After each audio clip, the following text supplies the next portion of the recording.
જ્યારે ખેડૂત મિત્રો વાત થાય આપણા શાકભાજી જેવી કે રીંગણી છે, ગુવાર છે, મરચી છે, ભીંડો છે, એવી તમામ પ્રકારની શાકભાજીના પાકમાં લીલી સફેદ મસરી, ગળો માહી અને થ્રિપ્સ કથેરી અને સાથે ઈયળ પણ આવી ગયું હોય, આવા એક સાથે 7-8 રોગનો અટેક હોય ત્યારે એનએસસી ફાર્મિંગ માત્ર 2 દવાનો કોમ્બો લઈને આવી ગયું છે ખેડૂત મિત્રો। જેમાં આપણે સૌથી પહેલી દવાની વાત કરીએ તો સૌથી પહેલી દવા છે નશા છે એ 15 લીટરના પંપમાં માત્ર 40 ml દવા નાખવાની હોય છે।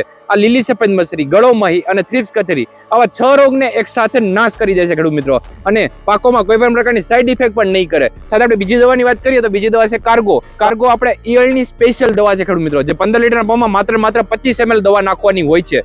આ ઈયળની સ્પેશિયલ દવા છે। શાકભાજીમાં તમે રીંગણી જેવા પાકમાં ઈયળનો અટેક બહુ બધો જોવા મળે છે તડકાના હિસાબે અત્યારના વાતાવરણ જોતા, ત્યારે આ દવાના સ્પ્રે કરવામાં આવે છે અને દમદાર રિઝલ્ટ છે બંને દવાના। હાલ આ બંને દવા આપણે એનએસસી ફાર્મિંગમાં અવેલેબલ છે ખેડૂત મિત્રો। મંગાવવા માટે નીચે આપણા નંબર ઉપર સંપર્ક કરો અથવા નીચે લિંક ઉપર સંપર્ક કરો અથવા અમારી વેબસાઇટ છે nscfarming.com ના નામની, જેમાં તમે પણ ડાયરેક્ટ ઓર્ડર કરી શકો છો અને સાથે કેશ ઓન ડિલિવરીના પણ ઓપ્શન છે મારા વાલા। જ્યારે તમારા હાથમાં બંને દવા આવે છે તમારે પૈસા દેવાના હોય છે, એ રીતે સર્વિસ પણ આપણે એનએસસી ફાર્મિંગમાં અવેલેબલ છે ખેડૂત મિત્રો। તો પછી રાશિની જુઓ છો, હમણાં એનએસસી ફાર્મિંગનો સંપર્ક કરો અને મંગાવો બંને દવા અને તમારા શાકભાજીના પાકને બનાવો દમદાર।